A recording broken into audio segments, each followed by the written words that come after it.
लोकेस्मिन् द्विविधा निष्ठा पुरा प्रोक्ता मया नघ ज्ञान योगेन सांख्यानाम कर्म योगेन योगिनाम। हे निष्पाप अर्जुन, संसार में दो प्रकार के लोग होते हैं, अंतर्मुखी और बहिर्मुखी। जो अंतर्मुखी होते हैं वे स्वयं के भीतर जाकर ईश्वर को देखते हैं, यही ज्ञान योग है। और जो बहिर्मुखी होते हैं वे स्वयं से बाहर निकलकर उसे प्राप्त करने का प्रयत्न करते हैं, किंतु कर्म से छुटकारा नहीं, क्योंकि स्वयं के भीतर जाकर उसे खोजना भी तो कर्म ही है। हे कुंती पुत्र, मार्ग तो यही दो हैं, एक ज्ञान योग का और दूसरा कर्म योग का। हे केशव, तो फिर मैं ज्ञान योग के ही मार्ग पर क्यों न चलूं? किंतु हे पार्थ, ज्ञान योग भी कर्म के त्यागने का मार्ग नहीं है, सिद्धि का मार्ग नहीं है, क्योंकि कर्म के बिना तो जीवन संभव ही नहीं। आंखें हैं तो वे अवश्य देखेंगी, पलकें हैं तो वे अवश्य झपकेंगी, कान हैं तो वे अवश्य सुनेंगे।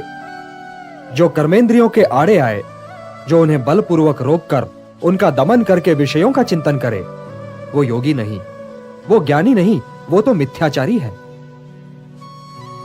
सिद्ध पुरुष इंद्रियों को अपने वश में करता है, उनका दमन नहीं करता पार्थ। वो आंखें बंद करके नहीं जीता। कर्म बिना तो शरीर की यात्रा संभव ही नहीं। व्यक्ति सांस तो लेगा ही ना पार्थ। यदि वातावरण में कोई सुगंध या दुर्गंध है तो वो उसका अनुभव करने के लिए भी विवश है।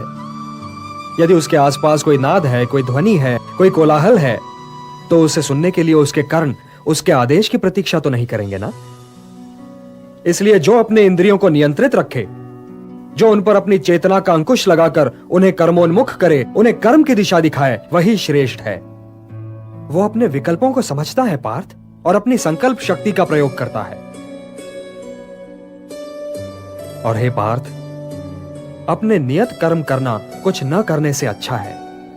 अब यह भी ठीक है पार्थ कि आंखें देखती हैं, किंतु वे क्या देखें और क्या न देखें, इसका निर्णय तो ज्ञानी स्वयं ही लेता है। वो आंखों को देखने की, कर्णों को सुनने की और पांवों को चलने की खुली छूट नहीं देता। विकल्प के इसी मोड़ पर ज्ञानी और अज्ञानी के अंतर का भेद खुलता है पार्थ। इसलिए कर्म तो आवश्यक है, क्योंकि उसके बिना तो शरीर का निर्वाह संभव ही नहीं। किंतु हे पार्थ, ज्ञानी पुरुष की भांति कर्म करो, ज्ञानी पुरुष की भांति। नियतम कुरु कर्मत्वम कर्म ज्यायो ह्य कर्मणः शरीर यात्रापि चते न प्रसिद्धेत अकर्मणः। यज्ञार्थात् कर्मणोन्यत्र लोकोयम कर्म बंधनः तदर्थम कर्म कौन्तेय मुक्त संगः समाचर।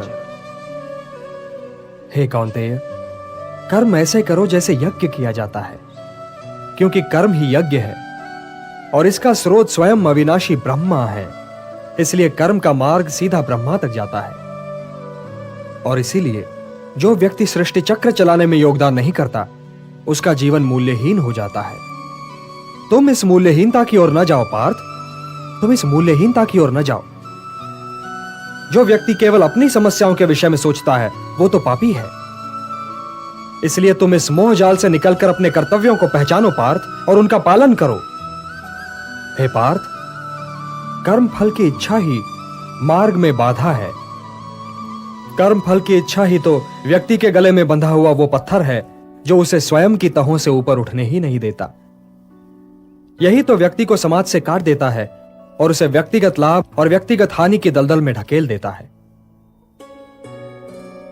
समाज तुम में नहीं है पार्थ, तुम समाज में हो। इसलिए लोक संग्रह और लोक कल्याण ही को अपना परम कर्तव्य मानो, क्योंकि जो समाज के लिए कल्याणकारी होगा वही तुम्हारे लिए भी कल्याणकारी होगा। जो कर्म लोक संग्रह के लिए होगा पार्थ, उसी के द्वारा तुम्हें सिद्धि प्राप्त होगी। व्यक्तिगत लाभ से तो पाप की गली निकलती है, क्योंकि वो तो स्वार्थ सिद्धि के लिए व्यक्ति को भटका देता है।